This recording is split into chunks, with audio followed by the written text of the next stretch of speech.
Hello and welcome back to The Perch from the Wyoming Tribune Eagle. I'm Noah Zahn, the local government reporter here. This week we're bringing you a story about a meeting that occurred this week in response to a racist incident at Cheyenne South High School last week, and the group is trying to organize community members to make change to address safety and discrimination in Laramie County School District 1. But before we get into that, I'm joined here by some of the other reporters.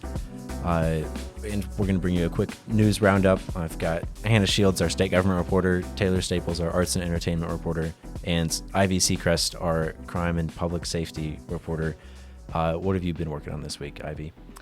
Yeah, thank you, Noah. So I have been working on a story checking up on the Crow Creek camping ban that happened about a year ago. So for those who don't know, about a year ago, City Council enforced a camping ordinance around the Crow Creek area, whereby no one can camp or loiter or hang out near Crow Creek from midnight to 5 a.m. This was in response to a major homeless encampment that had essentially taken to using fallen trees and down wood to build a structure, not just set up tents, but to build a structure in the area. According to residents in a nearby neighborhood, they were causing safety problems, and they really had kind of taken over the Crow Creek area, and were also not taking good care of the space. There was a lot of environmental damage done by those in residents in that area. And so it's been a year since that ban was put into place, and Crow Creek is still recovering. And I took the time to speak with Glenn Bushong, who has spent the last 20 years of his life cleaning up Crow Creek. He himself is unhoused and has taken a substantial amount of time in the past year or so to clean up the plastic and downed trash in the area, because he grew up in Cheyenne and he takes it quite personally that this area isn't taken care of. So even though there was legitimate reason to enforce the ban, he, as someone who was impacted by the ban, has still taken the time to clean up the area when he's noticed others have not. And it brought up some really interesting questions, like, what is the validity of the ban? Does it actually help with anything? And I think really what I found through my reporting is it does help kind of clean up the area and help the environment recover, but it doesn't necessarily help with homelessness. Camilla House and Resource Center Executive Director Robin Bocanegra told us that the ban really doesn't do much to alleviate homelessness. It really just pushes people further to the outskirts of the city, but she completely understands why people don't want that kind of activity near their homes. She really kind of left us with the idea that homelessness isn't a monolith, and there's a lot of different issues that need to be addressed, and not every single person is going to be helped by going to a shelter or by being kicked out of an area for camping. It really does depend on the individual and what the individual needs. Thank you, Ivy. Now, Hannah, what's been going on with you?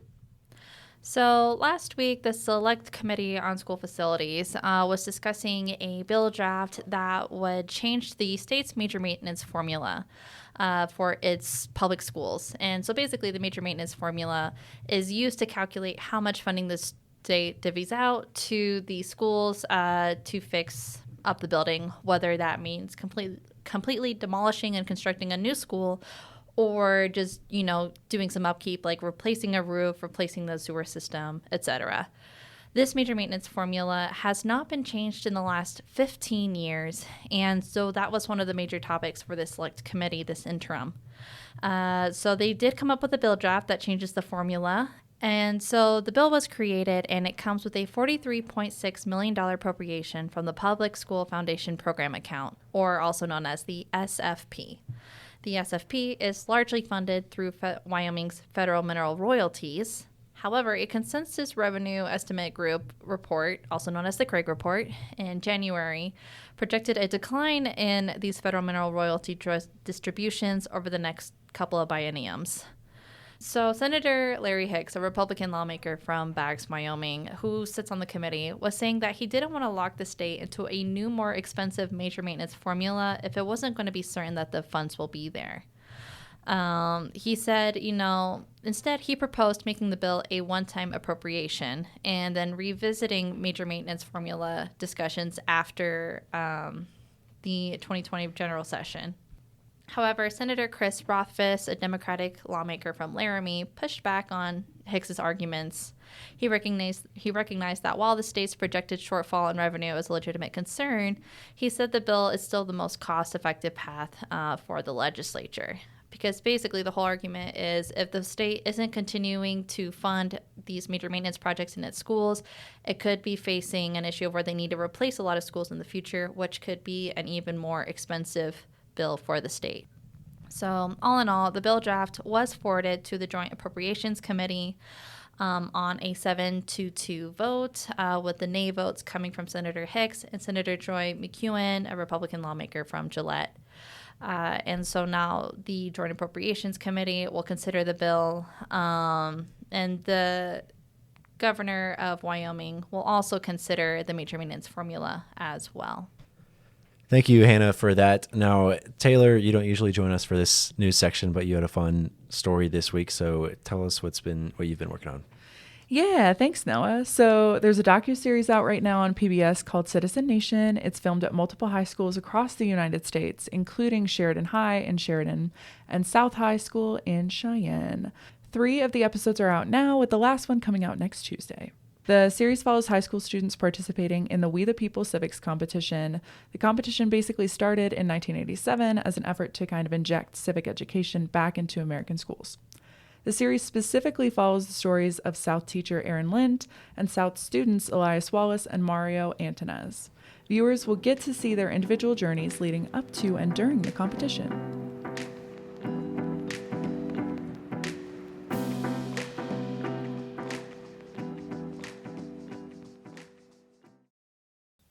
One night after a volleyball game at Cheyenne South High School around 2 weeks ago, an 11th grade student who was black returned to her car and found that someone had written the N-word and drawn several swastikas in dirt on her car. Later that week, Jessica Little, the student's mother, called on the community to come together to share their stories of discrimination, to seek paths to achieve meaningful change to address safety and discrimination in the school system and in the community. And last Wednesday, around 50 community members gathered at the Louise in downtown Cheyenne to share their testimonials and discuss the next steps. Little opened the meeting with a testimonial recounting her experiences over the past week. Having my daughter a part of a hate crime, having our students a part of any kind of discrimination at school, it's getting out of hand. And I learned this past week, just from all the outgoing stories, well, incoming stories from my phone, from parents who want to know what we can do as a community, who want to know what we can do for our students in school, what we can do to let our students and children, any kind of family member, know how we have their back. Most of our students are afraid to go to any administration in the school because they feel like they cannot be taken serious, or that administrator is a racist. I hate to say it, but that's how most of our students are feeling in our school district. I want that to change. And while this meeting was spurred by the events that occurred 2 weeks ago, attendees shared stories of racism they had experienced growing up, as well as situations they are witnessing their children endure. One woman recalled when she was called racial slurs in her driveway as a child. A mother shared how she had to take her child out of Laramie County School District 1 and homeschool her instead because she couldn't handle the discrimination that she was facing in school. Another spoke about how social media posts of hers have been deleted and accounts have been deactivated whenever she makes posts about racism and discrimination in the community. This is my home. We need to make this home again. We're called the Equality State, and there is nothing backing that name. That was Ashley McDowell, who told a story of one time when an elderly couple sprayed her with a hose while she was at a car wash and called her the N-word while she was studying as a student at the University of Wyoming in Laramie just a few years ago. Jessica Renee Banks spoke about her son, who was sitting next to her, who has experienced racism at Fairview Elementary School. She said he's been called racial slurs and treated differently because of the color of his skin. Banks said that she's been in contact with school officials, but hasn't really seen any sustainable change come about to address the issue. I'm trying not to get emotional just because I'm tired of crying, and my tears haven't changed a single thing. Banks expressed frustration with the lack of change that she was seeing, and a feeling of confusion as to where to go for answers. Other attendees expressed distrust in how LCSD1 handles these incidents, citing the Confederate Kids Club incident at McCormick Junior High in 2019, and a video of a South High School teacher who used a racial slur while wearing a Black Lives Matter t-shirt, which recently resurfaced after 4 years. Elected officials and political candidates who attended the meeting provided some suggestions to those who may be feeling lost or hopeless in their fight for change. Cheyenne City Council member Michelle Aldrich drew on her experience of 15 years as an educator at Triumph High School, noting that the issue of discrimination in the schools is not directly under the purview of the city. There are lots of things you can do as parents, because I think what you guys are wanting is, what are some action steps we can take that we can get this turned around? Yeah. Because I agree, it's out of control, right? Aldrich suggested community members become involved in the Parent Advisory Committee, if they aren't already, which takes feedback from representatives from schools across the district to present information to the LCSD1 Board of Trustees. From her experience as an educator in the district, Aldrich also said that she was told she wasn't allowed to speak with school board members, and that they would be disciplined if they were caught contacting a trustee. While she said she was unsure if that was still the case, she said this to highlight the importance of parents speaking directly with school board members, noting their information is often only what the superintendent wants them to hear. Aldrich also suggested documenting each interaction with school officials they have. Some attendees said that these may be effective short-term solutions, but noted that any sustainable and effective change could only come from a systemic and institutional restructuring of the education system. We have to go back to the beginning. You always start with your foundation. Everything starts with the foundation. The public school system was never created for us, period. They blocked the doors to keep black people from getting an education. Why are we having this discussion? This isn't new. This is what this country was bred on, hatred. We are the most hated people in the world. Everywhere we go, they hate us as black people, especially as black women. So what we need to do when we talk about education, we talk about government, the government owns slaves. Always remember the foundation of which this country was built on. That was Brenda Hayes, who spoke at the event. She said she's a mother and grandmother who has been friends with Little for a long time.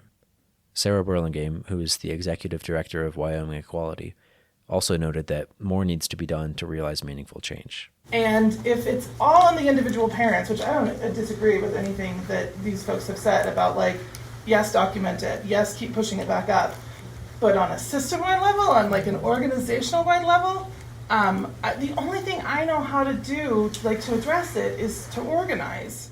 She said that she was there to learn more about what her organization can do to help. Patricia McCoy, who's the chair of the Laramie County chapter of Moms for Liberty, also said that she was there to listen and learn about ways that her organization can act to support the concerns of the attendees. The conversation last Wednesday shifted from community members sharing their testimonials of experience with racism. One of her, Burlingame, asked McCoy about her thoughts on critical race theory, which Moms for Liberty has criticized as part of school curriculums as encroaching on parental rights. While some said that Burlingame's question was irrelevant to the conversation, one attendee said that it was a necessary tangent. That attendee didn't identify herself, but she said that she has a master's degree in American Studies. I just wanted to clarify really quickly why Sarah was acknowledging the critical race theory piece. Here in this space, especially with what Ms. Brenda said, we are talking about racism as a foundational element of the development of American society as well as global society. And I think the larger concern is if organizationally y'all are opposed to those conversations, yes, there are short-term goals any two groups can meet in, but how would y'all be able to uplift our concerns about racism as a foundational element if organizationally you disagree with the existence of those conversations? Because yes, critical race theory is a college term. I want to let y'all know, got my master's in American Studies in which I had to learn about critical race theory. And a lot of folks, this has just been thrown around here like it's just any kind of word and any kind of thing. But it's a heavy and diverse legal topic. But anyways, with that in mind, my concern as a mom who has continually witnessed the removal and deconstruction of Black experiences, literature, and history, despite it being foundational to Wyoming society, including back in the 1800s when Empire, Wyoming was founded as the first Black settlement. How can Moms for Liberty support our goal in that if y'all are front lines of making sure we're not able to have those conversations in school in the first place? Last Friday, Little said that she had heard from LCSD1 that they had identified and found the 3 boys who had vandalized her daughter's car as 2 students from South and 1 from East High School. She said that she had agreed to a meeting with the parents of the other students to address the issue. Also on Friday, Little received a message from her daughter that a teacher had called her over to receive an apology from the 2 South students who wrote the racist messages on her car, and they apologized to her in the presence of a teacher. Her daughter wrote to her in a text, "I didn't know what was happening and I wanted to get out of there."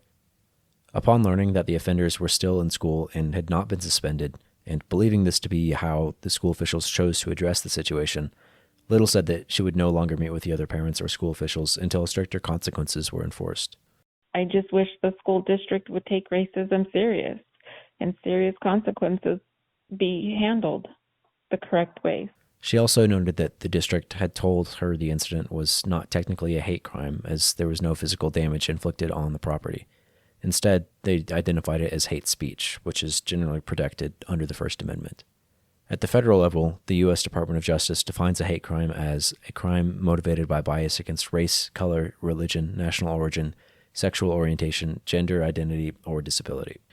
LCSD1 told the WTE that the incident is being investigated by law enforcement and that they cannot comment on an active investigation. The Cheyenne Police Department told me in a statement that they conducted and concluded a thorough investigation and determined that discipline would be handled at the school level. In the statement that LCSD1 provided me, they said that LCSD1 is committed to providing all students and staff a high-quality and safe learning environment where all are treated with kindness, dignity, and respect. Physical aggression and the marginalization of others through actions and words are not tolerated in our schools. Also in the statement, they said that they employ an array of safety and security protocols and systems for the whole school, including in the parking lots where this incident occurred. Attendees at the meeting last week were hoping to continue to meet, possibly monthly, and be more involved in local government and school meetings as they continued to seek a shift in how discrimination and safety are addressed in the school system. We could only make a difference if we stick to it. We could only make a difference if we band together and let our voices continually be heard. We need to show up to the school board. We need to show up to city council meetings. We just have to make a difference for our children. They are our future. If they are not feeling safe, I'm not safe.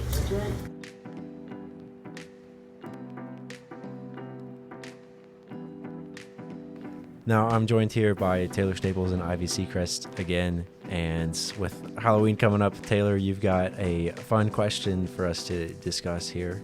There's tons of things going on in Cheyenne, which is super cool for Halloween. So there's a trick-or-treat on 20th Street at the Civic Center next week. And then there's also Nightmare on 17th Street. It's a haunted house that happens every Friday, Saturday until November 2nd, also including Thursday, October 31st, Halloween. There's also Rocky Horror Picture Show with a shadow cast playing next week with Cheyenne Little Theater players. There's tons and tons to do. So I kind of want to bring that to you guys. Since Halloween is coming up, what are your favorite Halloween memories? Yeah, thank you, Taylor. I can start. I love Halloween. It's one of my favorite holidays. Growing up, my neighborhood there would always be this big parade in town in my neighborhood. And so we would always, the kids would all dress up and then go trick-or-treating after the parade. But one of my favorite things that I would do is in my front yard, we had this dogwood tree, and I hung up this fake spider. It was maybe about 4 or 5 foot wide with fishing line, and I'd climb up in the tree and hang the spider up, and his kids would walk up the sidewalk to get to trick or treat at our house. I would drop the spider onto them and give them a little spook. But that's one of my favorite memories. I also love Halloween. My best friend growing up, Halloween was like sacred at their home. It was like the one holiday that you had to participate in no matter what. And so I remember her uncle Chadwick was really big into putting on this like hyper realistic werewolf costume that he had made. He also had like a full latex Batman suit that he had made. And it was just so much fun to go to their house because everything was like spooky and Halloween themed, and her birthday is at the beginning of October, so they would always have like Halloween themed parties, and you'd like play these games where you would have a blindfold over your eyes and reach into like different weird foods and guess what like thing it was. And it was like oatmeal. It was supposed to feel like brains or whatever. And I always thought it was such a fun kind of tradition to do those things. So I'm really big on decor. So a lot of my favorite memories are just decorating our house, because my mom went absolutely ballistic with the decorations every holiday, but specifically Halloween. Like, we had this witch on the back of our door that was so freaky. Like, you wouldn't know when it was on or when it was off, and then suddenly you'd pass it and she'd be screaming at you, and it made me jump out of my skin when I was little. But I loved decorating the house. And then also I loved taking my friends to my grandma's house, because she lived maybe like a 2-minute walk from us down the block, and her house was always the most decorated on the street. Everyone was so jealous. My grandma's house is awesome. But like, everything was decorated from the garage door to every inch of the roof. It was crazy. So I just have very fond memories of decorating, and, you know, all of my friends oohing and aahing at my grandparents' house, which is cool.